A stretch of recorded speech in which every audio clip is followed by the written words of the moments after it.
guys, this is Jazz, and I've been getting this question a lot, so I wanted to do a video on it. And the question is, do we speak Spanish? Whew, yeah, I walked up the stairs, so I need to catch my breath.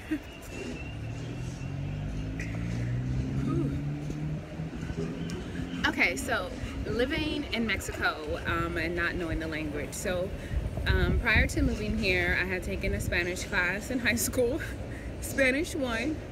I think I got a D in it class, or a C or some shit, barely passed. So I thought that I knew more Spanish than I realized. So when people would say, hey, do you speak Spanish? I knew how to say muy poquito, you know, and so that made me feel like I knew Spanish. When coming here, I realized like I don't know Spanish. So I have been practicing. I'm doing a Duolingo. It's an app. So I've been doing that every day, trying to practice for 1 to 2 hours daily. But I only started this about a week ago. We've been here since September, the beginning of September. And for the first 3 months, I took advantage of the fact that a lot of people here still speak English, especially in the tourist areas, you know, that we frequent. The restaurants have English menus, bilingual.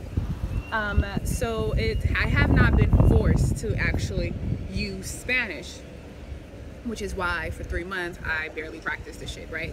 So, excuse me. Now I am at the point to where I'm like, I want to be fluent in Spanish. My husband speaks Spanish. He's not very fluent, but he speaks a lot more Spanish than I do. In the States, he worked as a foreman, so he had a lot of Mexican employees, so he learned Spanish that way.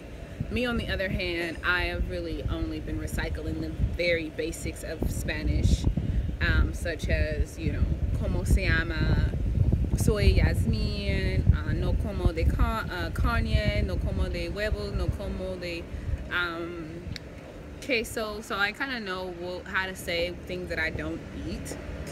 But as far as that, my Spanish is very limited. But for the full Spanish experience, the full Mexico experience, I want to become fluent in Spanish. So I'm taking the necessary steps to do that.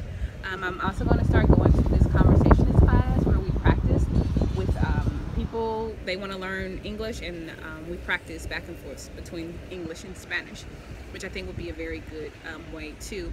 I think that a lot of times we have this preconceived notion that when we go to a different country, we're going to become fluent within 3 months. I mean, I've heard that a few times from a few different people, that if you go somewhere, you know, you're just going to pick up the language, and that's not necessarily true.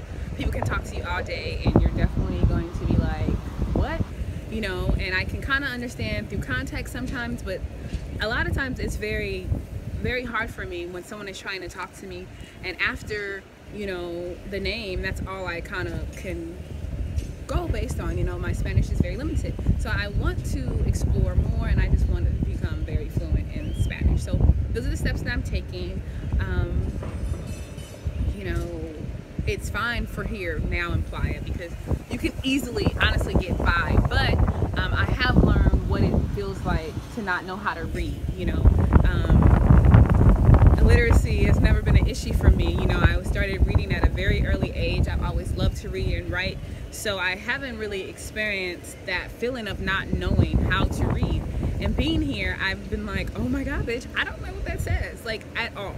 And trying to figure it out, you know, use it in context. Sometimes, you know, there are a lot of Spanish words that are very similar to English, so that makes you feel like, oh, well, I'll be able to figure it out. But honestly, when people are talking fast, when it's their native tongue, when everything is in Spanish, you realize that there are words that I can kind of pick out, but a lot of times it's not. So you cannot go based on English being similar to Spanish, thinking that you can just figure things out. Like, it's not that difficult. I mean, it's not that easy. You definitely want to practice. You definitely want to download some apps. You want to get some software. You want to hang out with Spanish people who speak Spanish, you know. But that it's difficult, and then you have to realize, you know, that when you don't speak the native language, a lot of times we feel like, I know for me in the States, so I'd be amongst people and they would be speaking Spanish, and people like, that's rude, you know, we don't speak Spanish, so you need to speak English too. But here, first of all, I don't even know if that is rude. That may be something that we make up in our but honestly, people are gonna be speaking what the fuck they want to speak, you know, and if you don't know it, that's your bad. So you have got to consciously be aware of that and realize and not tell yourself that people are talking about you. That's one thing. To be sitting amongst people who are speaking another language and you have no idea what the fuck they're saying, they could easily be talking about your ass, but they could easily not be, right? So you gotta like throw that out the window and not worry about those kind of things. But I have found myself wondering, like, this bitch talk about me, you know, but you know, whatever. Keep on going, keep on trucking, learn words so that it is no longer a handicap for me. But honestly, I'm like, bitch, you're in Mexico. You can't be expecting these people to speak English to you, you know? So yeah, I'm gonna go practice my Spanish now. And I just wanted to cover this topic because I've gotten this a lot of times people are asking me this question. Luckily, we're in Playa del Carmen where there's a lot of tourists, and yeah, to reiterate, so people do speak English here. I'm not forced to only speak Spanish or only read Spanish, you know, and we want to explore different parts of Mexico. And so when we go outside of Playa, we definitely need to be stronger in Spanish. So I hope that answers your questions. Don't forget to subscribe.